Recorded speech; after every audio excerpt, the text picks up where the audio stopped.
मुझे किसी ने डीएम किया कि ये जिंजर लगाने से मेरे सारे दाग धब्बे निकल जाएंगे। आपके पास एक कैटेगरी होनी चाहिए। हाँ, ट्रेंडिंग रील पेशेंट्स। या बिल्कुल ये होनी चाहिए।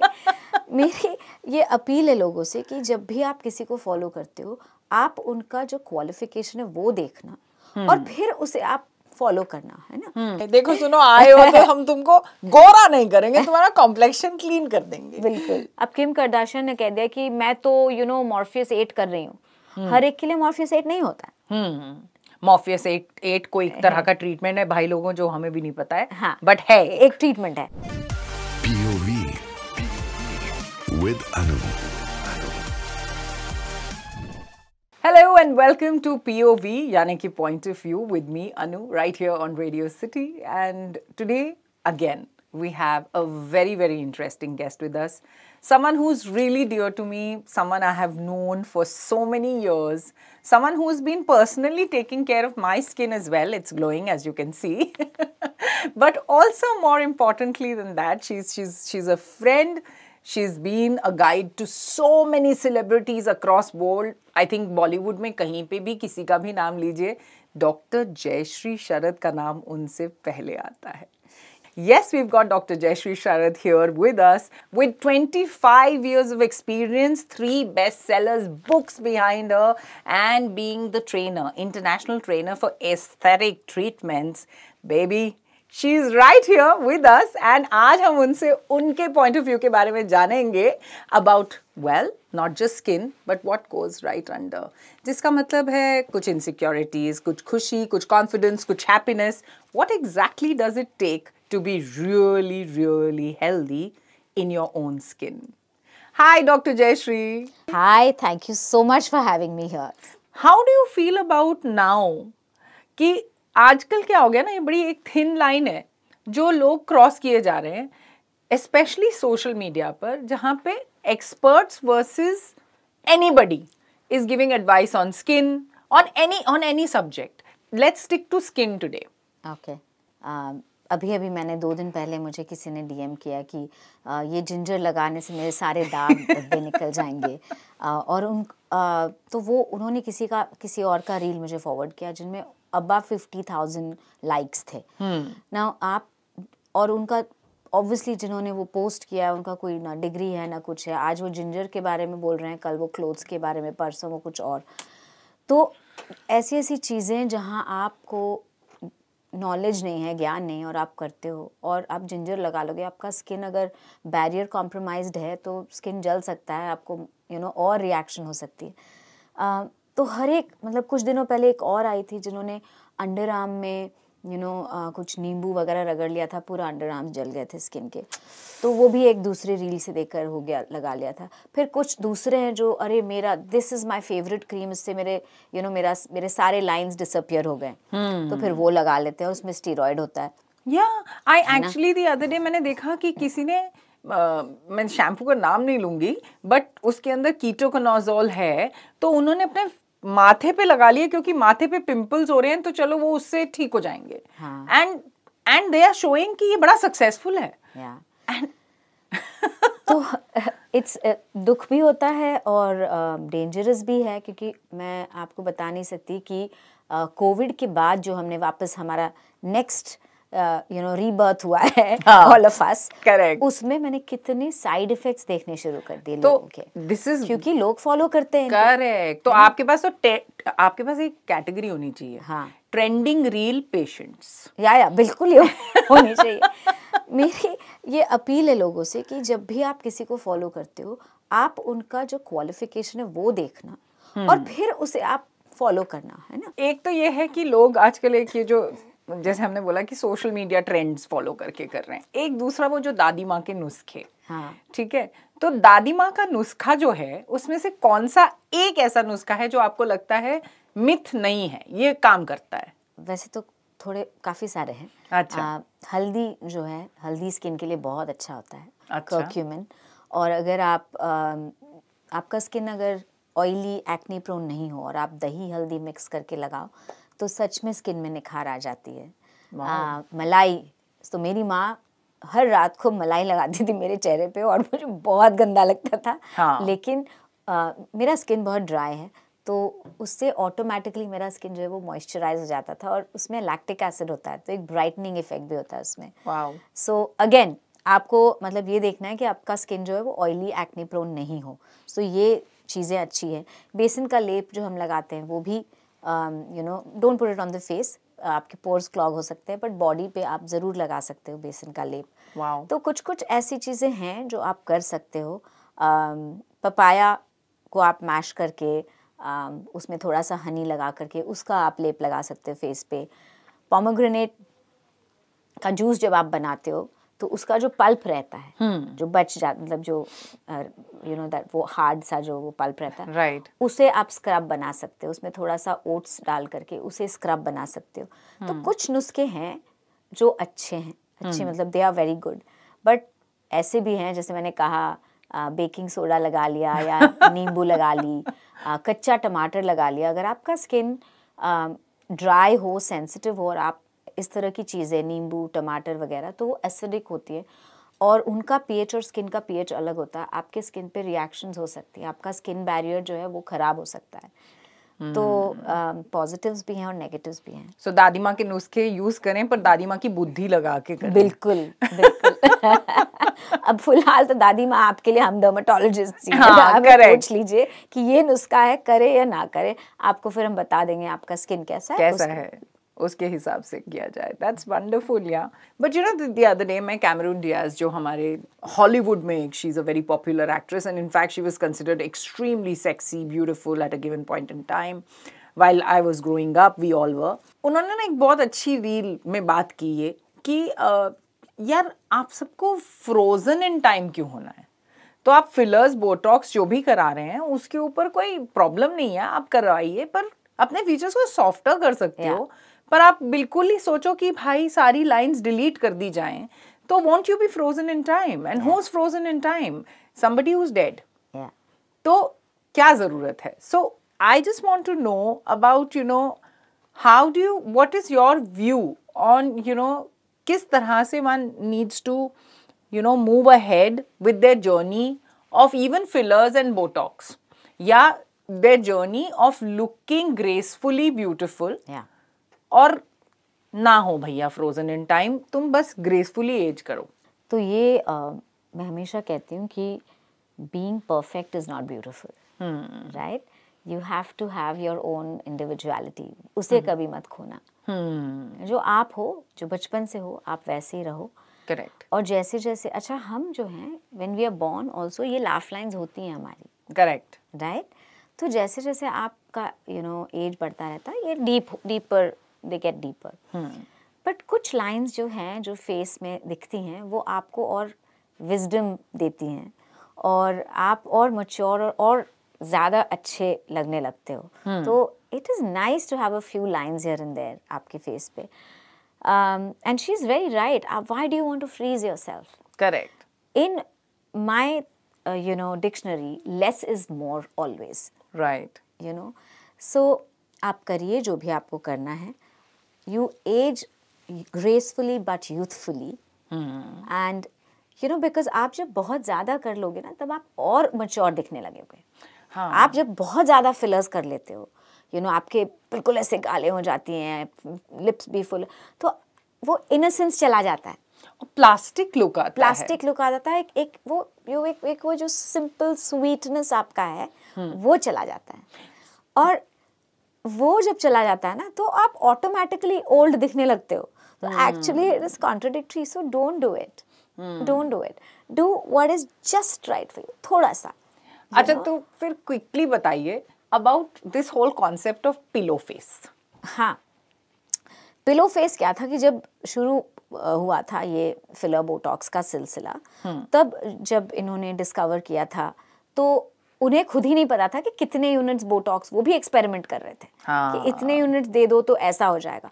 तो जब शुरुआत हुई थी, तो यहाँ पर फेस पे 100 यूनिट्स बोटॉक्स देते थे। तो सारा कुछ फ्रीज हो जाता था। ठीक है। और फिर फिलर जो है, ये कंपनीज भी जो फिलर्स बनाती है, मैन्युफैक्चर करती है, अब वो इट्स अ न्यू कॉन्सेप्ट, हमारे एमडी डर्मेटोलॉजी में पढ़ाया नहीं जाता ये सब, है ना। कॉन्सेप्ट न्यू है, हम कहाँ से सीखें? अब मैंने तो फेलोशिप की है बाहर से, बट यूजुअली जो कंपनीज ये प्रोडक्ट्स बनाती हैं उनके डॉक्टर्स होते हैं, उनको वो ट्रेन करते हैं और फिर वो डॉक्टर्स आकर के बाकी के डॉक्टर्स को ट्रेन करते हैं। अब वो अपना फायदा भी देखेंगे उसमें कि इतने ज्यादा दो, दो तो बेटर तो है। वो भी एक चीज है। और कॉन्सेप्ट का भी एक झोल है कि भाई सारा कुछ भर दो तो एक भी लाइन नहीं दिखेगा, बट उसके साथ क्या होगा, आपकी मूवमेंट रिस्ट्रिक्ट हो जाएगी, हंसा भी नहीं आपके जाता। बिल्कुल आपके एक्सप्रेशंस ही नहीं आएंगे, आप फ्राउन ही नहीं कर पाओगे, आप स्माइल नहीं कर पाओगे, आपका मतलब अजीब सा एक फेस हो जाएगा, एक joker face, not even joker, frozen face, joker he ghost लगता है फेस, थोड़ा घोस्ट सा, फेस, हाँ। May be ghost face I should say. तो ये इस तरह से शुरू होकर के इवन अब्रॉड आप देखो, उस like even whether it was so many of these you know Madonna को ले लो, या all these people were actually overfilled. Yes, exactly. बहुत ज़्यादा फिलर। उसके बाद क्या होता है ना, वो अपने आप को वैसे देखने लगते हैं और उनको लगता है कि यही सही है। Then you get used to it. और जब वो कम हो जाता है ना, you become obsessive. आपको लगता है अरे अब ये, और आप अपने आप को हर मतलब एक बीमारी हो जाती है मेरे ख्याल से। Correct. कि आप फिर देख लगते हो कि ये कम हो गया, वो कम हो गया, यहाँ लाइन आ गई, वहाँ, उसे छोड़ दीजिए। Okay. You know, तो that is what is important, that it's all right, you know. So एक क्विकली बताओ ना, कोई तो पिलो फेस आया होगा सेलिब्रिटी, विदाउट टेकिंग नेम्स ही बता दो, पर कोई बॉलीवुड स्टार आपके पास अपना पिलो फेस लेके आया है कभी उसको फिक्स कराने के लिए? हाँ जी बिल्कुल, वो तो बिल्कुल। हाँ. तो फिर हमें से अब हाइलुरोनिक एसिड फिलर्स जब हम इंजेक्ट करते हैं, उसका ब्यूटी क्या है कि उसमें हम हाइलुरोनिडेज नाम का एक एंजाइम होता है, एक इंजेक्शन होती है, वो अगर दे देते हैं तो सारा का सारा फिलर डिसॉल्व हो जाता है। फैंटास्टिक। कभी कभी आपने बहुत ज़्यादा किया हो तो 1 हफ्ता लग सकता है, बट अदरवाइज या 2-3 ट्रिप्स लग सकती हैं, अदरवाइज एक सिटिंग में 24 घंटे में आपका फिलर सारा का सारा डिसॉल्व हो सकता है। ठीक है, तो बहुत किया है मैंने इनफैक्ट आजकल सेलिब्रिटीज नहीं, आजकल तो मेरा क्लिनिक ही डिसॉल्विंग क्लिनिक हो गया है। Correct, because it's non celebrities also. मैं कितनी बार कहा कि I think I should rename my clinic dissolving clinic, because यही कर रही हूँ मैं। So which habits do you think ruin our skin without us even realizing? Number 1 is smoking. Wow. You know, number 1. Number 2 would be alcohol, and then sugar, stress. So these are the 4 most damaging or harmful. तो इनको combat करने का कुछ नहीं होता कि चलो अभी एक सिगरेट मार ली फिर कुछ और खा लेते हैं, ठीक हो जाएगा? ये गलत रास्ता है, ये हम नहीं सिखाएंगे। ये नहीं सिखाएंगे। देखो सुनो, आए हो तो हम तुमको गोरा नहीं करेंगे, तुम्हारा कॉम्प्लेक्शन क्लीन कर देंगे। बिल्कुल। Obviously, supposing if there's somebody जो कि smoke नहीं करता, like someone like me, I'm a non-smoker, but which is why you're so gorgeous. Look at you. How sweet.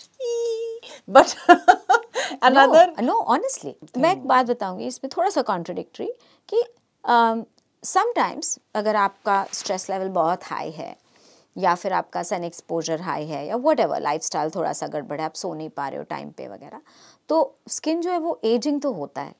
या फिर बहुत वेट लॉस कर लिया है तो आपका अगर जो एजिंग प्रोसेस जो है वो it's not just skin, it's bone भी चला जाता है, यहाँ का मतलब फेस का फैट लॉस हो जाता है, अंदर डीप लेयर ऑफ फैट जो है वो चला जाता है, मसल थिन हो जाती है, लिगामेंट्स लूज हो जाते हैं, कोलाजन चला जाता है। तो ये सब जो है उसके कारण ये सारा का सारा जो है वो गिरने लगता है। करेक्ट। तो इतना भी ना गिरे कि आप 50 पे 70 दिखो। करेक्ट। तो थोड़ा बहुत इधर उधर आप कराना जरूरी कर है। सकते हो, करना चाहिए, और वो भी टाइम पे करना चाहिए। कुछ लोग मेरे पास आते हैं कहते हैं नहीं मैं ना जब 55 की हो जाऊंगी तब शुरू करूंगी। अरे भाई फिर जियो क्या फायदा, क्या फायदा है? क्योंकि देखिए excess of everything is bad, like we just spoke about pillow face कि excess of everything is bad, कि आप इतने भी एक्सट्रीम में मत चले जाइए कि सभी कुछ नेगेटिव, सभी कुछ आर्टिफिशियल है।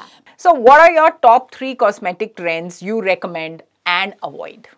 My top one is skin booster injections. Okay. They are not fillers or Botox. Everything is not filler and Botox just because it's an injection. है ना? तो मुझे skin boosters बहुत पसंद है क्योंकि उसमें क्या होता है कि आप किसी तरह कोलेजन डिग्रेडेशन को थोड़ा सा स्लो डाउन कर देते हैं और स्किन को एक अच्छा सा ग्लो भी आ जाता है क्योंकि हाइड्रेट हो जाती है skin. So that's my number 1. My number 2 is microneedling. I love microneedling. तो उसमें ना लेज़र है, ना लाइट है, ना केमिकल है, ना कुछ है. आपका ब्लड लेकर के PRP लेते हैं उसमें, और फिर उसे ही हम फेस पे डाल देते हैं और फिर वो माइक्रो नीडलिंग घुमा देते हैं. So it's for all age groups. Boosters मैं यूजुअली शुरू करती हूँ 35 के बाद. ठीक है, जो स्किन बूस्टर इंजेक्शंस हैं. बट माइक्रो नीडलिंग तो मैं 28 पे भी शुरू कर देती हूँ. सो माइक्रो नीडलिंग में क्या होता है एग्जैक्टली कि बेसिकली एक छोटा सा एक पेन जैसा इंस्ट्रूमेंट होता है और उसमें एक कार्ट्रिज होती है जिसमें फाइन नीडल्स होते हैं, मेडिकल ग्रेड. तो वो कार्ट्रिज आपके लिए ही यूज किया जाता है, उसके बाद फेंक देते हैं. You don't use that for anybody else obviously.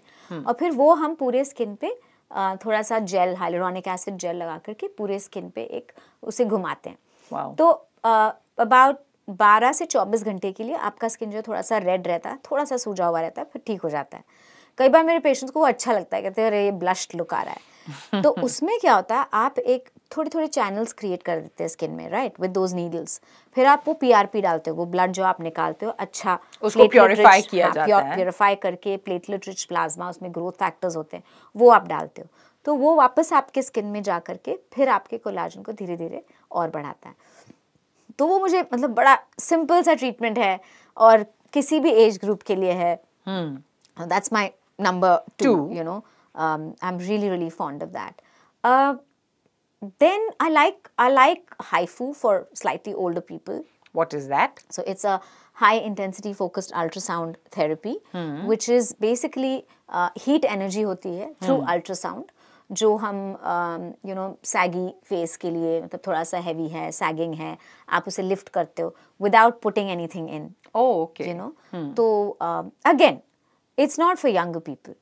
The younger people वाली चीज़ें जो है, जो 35 से कम है, उनके लिए माइक्रो नीडलिंग ही है. Perfect. तो उससे आगे मैं नहीं बढ़ती हूँ. बट 35 के ऊपर हो तो आप you know आप बूस्टर्स भी कर सकते हो. आपका फेस थोड़ा सा हैवी है तो आप हाइफू कर सकते हो. तो these are my top 3. And what are these 3 and what are the 3 जो आजकल बहुत ज़्यादा ट्रेंडिंग कॉस्मेटिक चीज़ें चल रही हैं जो कि नहीं करनी चाहिए? सबसे पहले तो do not overfill your face, ये हम डिस्कस कर चुके हैं. But you know less is more जो वो याद रखना है. और जस्ट बिकॉज कोई और आप यू नो किसी को देख रहे हो या आपको लगता है कि फुलर चीक्स होनी चाहिए, ये बहुत गलत है. Do not overfill yourself. Right. Number 2, आपके फेवरेट एक्टर का जो स्किन केयर रूटीन है वो आप नहीं फॉलो कर सकते. स्किन जो है वो यूनिक होता है, तो आपका स्किन जो है वो अलग हो सकता है. आप उनको वो जो कर रही हैं ट्रीटमेंट्स, राइट, और वो जो प्रोडक्ट्स लगा रही हैं या लगा रहा है, दोनों भी आपके लिए you know it may not be right for you. तो वो याद रखना है कि बोथ ट्रीटमेंट्स. किसी ने कह दिया कि अब किम कार्दाशियन ने कह दिया कि मैं तो यू नो मॉर्फियस 8 कर रही हूँ. हर एक के लिए मॉर्फियस 8 नहीं होता है. मॉर्फियस 8 कोई एक तरह का ट्रीटमेंट है भाई लोगों, जो हमें भी नहीं पता है. हाँ, बट है, एक ट्रीटमेंट है जो मेरे पास है, बट नहीं हर एक के लिए नहीं होता है. तो वो आप इस तरह से फॉलो नहीं कर सकते. तीसरा है जो लोग BB ग्लो करते हैं permanent with micro needling. Third जो है वो लोग आजकल परमानेंट फाउंडेशन कर रहे हैं. Correct. You know micro needling use करके वो एक फाउंडेशन लगा करके फिर उसके ऊपर माइक्रो नीडलिंग, ताकि वो फाउंडेशन अंदर चला जाए. बट ये कितना सेफ है ये कोई नहीं. अब आपको 10 साल बाद पता चलेगा, या 2 साल 3 साल बाद भी हो सकता है कि आपको ग्रैन्युलोमास हो सकती हैं. ठीक है, छोटे छोटे स्किन ट्यूमर्स होते हैं. ठीक है, आपको इमीडिएटली स्किन इन्फेक्शन हो सकता है, स्कारिंग हो सकती है, पिगमेंटेशन हो सकता है यार बहुत. और वो पिगमेंटेशन जो हो जाता है, रील्स मेलानोसिस कहते हैं, लाइकन प्लानस पिगमेंटोसिस कहते हैं. इन 2 चीज़ों को ये ठीक होने में मतलब सालों लग जाते हैं. ओह गॉड. या तो इस तरह की चीज़ें बिल्कुल मत करिए. मुझे तो डर ही लग गया है. But yes, less is more. Please याद रखिए, please please please everybody, please do not blindly follow your celebrities that you love, Kim Kardashian or any kind of other celebrities that you think will do great for you. What's that one skincare rule जो आपको बिल्कुल break नहीं करना चाहिए? Sunscreen. And sunscreen! Join the sunscreen brigade. अच्छा, लोग हमेशा, अभी मैंने एक रील डाली थी जिसमें कोई बंदा है जो कह रहा है सनस्क्रीन लगाओ तो कैंसर हो जाएगा. हाँ, मैंने देखी थी वो रील. हाँ, और ये बहुत ट्रेंड हो रहा है ये कि सनस्क्रीन लगाओ तो कैंसर हो जाएगा. मैं कहती हूँ सनस्क्रीन नहीं लगाओ तो कैंसर हो जाएगा भाई. करेक्ट. राइट. तो मैंने खुद एक्सपीरियंस किया है, you know, as a dermatologist also. मैं आज आपको सच बताऊंगी कि मैंने खुद पूरे अपने पोस्ट ग्रेजुएशन में डर्मेटोलॉजी पढ़ाई करते हुए भी सनस्क्रीन नहीं लगाया। करेक्ट, ठीक है। और बिकॉज पढ़ाई में इतने बिजी हो जाते थे हम लोग, और उसके बाद राउंड्स और यू नो ओपीडी और पेशेंट्स देख रहे हैं और थीसिस बना रहे हैं, तो नहीं करते थे यार, नहीं करते थे, और गलत था वो। ठीक है।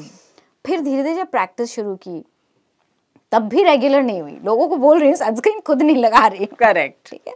सो वन डे मैं एक फ्रेंड के साथ बैठी थी, तो उसने कहा यू नो ये वाला सनस्क्रीन जो मैं लाई हूँ बहुत अच्छा है, और ये मैं यूज़ कर रही हूँ, मैं और कुछ नहीं यूज़ कर रही हूँ, 1 साल से मैं ये यूज़ कर रही हूँ, तूने ही मुझे बोला था sunscreen, so thank you so much. मैंने कहा अच्छा। उसने कहा देख मेरा पूरा स्किन कितना अच्छा क्लियर हो गया, मैं और कुछ नहीं करती। मैंने कहा अच्छा you know I should also do this, because मुझे मेलाज्मा हो रहा था, I was undergoing IVF treatments, तो हार्मोनल चेंजेस के कारण मुझे पिगमेंटेशन हो रहा था। हाँ। तो फिर मैंने कहा ठीक है यार, अब मैं I will also be regular, मैं सबको बोलती हूँ, मैं भी खुद। So this was 2 years after I started practice कि मैंने सनस्क्रीन लगाना शुरू किया। और फिर 8 महीने मैंने रेगुलरली एक भी दिन नहीं छोड़ा, बिकॉज पता तो था, लोगों को खुद तो बोल तो रही हूँ, it was just about discipline जो नहीं था। करेक्ट। फिर जब मैंने देखा 8 महीने में मैं, और मतलब मेरा स्किन बहुत सेंसिटिव है, राइट, तो मैं बहुत कुछ नहीं लगा सकती हूँ। आज भी मेरे पास बहुत सारे, इवन बहुत महंगे महंगे क्रीम्स जो हैं वो सैम्पल्स में आते हैं, मुझे डिस्ट्रीब्यूट करना पड़ता है, मैं लगा नहीं सकती। राइट। तो मैंने जब 8 महीने वो सनस्क्रीन लगाया, सिंपल सा सनस्क्रीन था, मार्केट में कोई 300 रुपए का सनस्क्रीन था, और मेरे स्किन में जो चेंजेस आए, फिर मैंने कभी सनस्क्रीन अपने लाइफ में नहीं छोड़ा आज तक। वाओ। और दूसरी चीज़ ये है कि सनस्क्रीन जो है UVA, UVB, infrared rays and visible light, इन सब से आपको, आपका जो सनस्क्रीन वो आपको प्रोटेक्ट करना चाहिए। तो घर के अंदर भी जब आप होते हो, आपके अगर विंडोज हैं और UVA पेनिट्रेट करता है, 70% ऑफ UVA पेनिट्रेट्स ग्लास, तो वो फिर आप टेलीविजन, आपका लैपटॉप, आपका सेलफोन, इनमें अगर आप इनसे भी ब्लू लाइट आती है, तो इसलिए सनस्क्रीन आपको घर के अंदर भी लगाना चाहिए। Okay, great. So doctor, tell us very quickly, how much product is too much product? क्योंकि लोग पता नहीं क्या क्या ले आते हैं, 4 steps, 5 steps, and हम सब जानते हैं हम लेजी हैं, हम लोग को भी पहले क्लेंजिंग, टोनिंग, मॉइस्चराइजिंग, वो तो चलो ठीक है एक बार करनी ही है, वो ज़रूरी है, बट उसके ऊपर भी people put serums and God knows what all, और फिर उसके अलावा कुछ fancy sunscreens and stuff like that. तो क्या लगता है आपको कि how much product is too much? I think आप जितना minimal, you know you have to follow minimalism, जितना कम उतना अच्छा, वही लगाओ जो आपके लिए सही हो। तो मैं तो टोनिंग भी नहीं करती हूँ। Correct, right. आप क्लेंजिंग करिए, मॉइस्चराइजर लगाइए, सनस्क्रीन लगाइए, बस। अब आपको अगर कोई प्रॉब्लम है, जैसे आपको पिगमेंटेशन है, तो फिर शायद आपको एक विटामिन C सीरम या नाइसिनामाइड सीरम डालना पड़े। ठीक है। तो फिर आ जाता है cleansing serum, targeted treatment serum, moisturiser, sunscreen. आप इतने 10 लेयर कोरियन स्किन केयर करोगे, कुछ तो एक तो skin he you know confuse हो जाएगा, कुछ अब्जॉर्ब नहीं होगा, हर एक जो है हर एक का pH वैल्यू अलग होता है, तो आपको इतना रिजल्ट भी नहीं आएगा, यू नो। और हो सकता है आपके पोर्स क्लॉग होके आपको और पिंपल्स हो जाएं, या वाइट हेड्स, ब्लैक हेड्स हो जाएं, फॉलिकुलाइटिस हो जाए, मिलिया हो जाए, तो क्यों करते हो ये सब? चलिए अब अगर हम अपने घर की बात करें टू बिल्ड आवर स्किन, तो आपने कहा देखिए स्ट्रेस मत लीजिए, वो तो बस कहने की ही बात है मुश्किल होता है, बट क्या कुछ ऐसा खाना चाहिए, क्योंकि एक ये चीज़ बहुत बार बोली जाती है, बहुत पानी पी लो तो स्किन बहुत अच्छी रहेगी, ग्लो करेगी। ये सबसे बड़ा मिथ है, ये सबसे बड़ा मिथ है। वाओ। तो ये सबसे बड़ा मिथ है कि जितना पानी पियो उतना आपका स्किन ग्लो करेगा। ये एक्चुअली पानी जो है ना, वो आपके बॉडी को और स्किन को हाइड्रेट तो कर देता है, बट ड्राइनेस को नहीं निकालता। ओके, ठीक है। तो ड्राइनेस के लिए आपको मॉइस्चराइजर लगाने की जरूरत पड़ ही जाती है, चाहे आपका स्किन ऑयली हो। ये दूसरा मिथ है कि मेरा स्किन तो बहुत ऑयली है, मुझे मॉइस्चराइजर की जरूरत नहीं है। ये आपका स्किन ड्राई हो, ऑयली हो, मॉइस्चराइजर आपको लगाना ही है, क्योंकि जो आप एनवायरनमेंट, जिस एनवायरनमेंट में आप रहते हो, वहाँ से आपको मॉइस्चर, आपका स्किन जो है वो ले करके स्किन की ड्राइनेस को निकालता है। ओके, तो ये सेकंड मिथ है। ओके। अब रही खाने की बात, है ना, तो पानी तो पी लो भाई, मैं ऐसा नहीं कह रही हूँ पानी मत पियो, एटलीस्ट 2-3 लीटर्स ऑफ वाटर तो जरूरी है। करेक्ट। बट खाने में ना आप जितने कलर्स, नेचुरल कलर्स इंक्लूड करोगे आपके डाइट में, उतना आपके लिए अच्छा है। और जितना आप वैरायटी, ऑल न्यूट्रिएंट्स, ये जो फैट डाइट्स हैं, zero carb diet, zero fat diet, something something, ये नहीं, आपकी डाइट में सब कुछ होना चाहिए थोड़े थोड़े क्वांटिटीज़ में। और दूसरी बात ये कि of course have the good fats, the good carbs. ये नहीं कि आप शुगर खा रहे हो, आप जैगरी खा रहे हो, आप अनदर मिथ। हाँ, लोगों को लगता है मैं तो शुगर नहीं खाती हूँ डॉक्टर, मैं सिर्फ जैगरी लेती हूँ। अरे सेम है। करेक्ट। शुगर रिफाइंड है, वो नेचुरल है, पर इफेक्ट हम पर सेम ही हो रहा है। सेम ही हो रहा है, करेक्ट। ठीक है। तो ये तो आपको लेना है जितने पत्ते हैं, all the leaves, so spinach, केल, सेलरी, जो भी आप, मेथी वगैरह, जो भी आप जितना लोगे वो लो। फिर फ्रूट्स में oranges, pomegranate, papayas, so multi coloured diet आप लो, बट नेचुरली कलर्ड होने चाहिए। टोमेटोज, बेल पेपर्स, है ना, सब कुछ इंक्लूड करो। फिर स्प्राउट्स इंक्लूड करो, थोड़े नट्स इंक्लूड करो, आपको ओमेगा 3 मिल जाएगा, ठीक है। प्रोटीन्स वेरी इंपॉर्टेंट, आपको बाल अच्छे चाहिए। आप जो हम कोलाजन खा रहे हैं, पी रहे हैं कोलाजन पूरे समय, शॉट्स मार रहे हैं, ठीक है, अरे वो तो आपको प्रोटीन से ही मिलेगा। आप अच्छा प्रोटीन ले लो, आपको कोलाजन को जरूरत ही नहीं है, क्योंकि आधी बार तो वो कोलाजन अब्सॉर्ब भी नहीं होता है। Doctor, is it true that collagen vegetarian नहीं हो सकता? जो आप कोलाजन, वही है, इट इज़ ट्रू, जो आप कोलाजन पीते हो, पाउडर्स लेते हो वगैरह, it doesn't really break down into the right kind of peptides जो आपके बॉडी को में जा करके फिर कोलाजन बनाए। अच्छा, तो आप प्रोटीन्स अगर अच्छी तरह से खाओ, आप अगर वेजिटेरियन हो तो आप टोफू ले लो, सोया ले लो, स्प्राउट्स खा लो, राजमा, चने, छोले वगैरह, अंकुरित जो भी हैं वो सब ले लो, तो आपको जो प्रोटीन उससे मिलता है, उससे ही कोलाजन बनता है। फैंटास्टिक।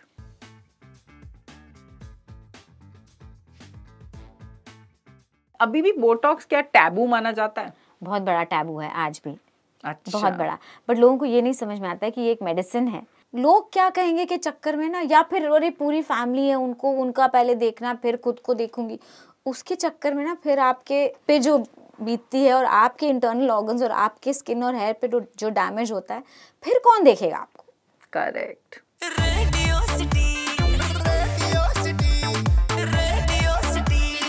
रेडियो सिटी, रग रग में दौड़े सिटी।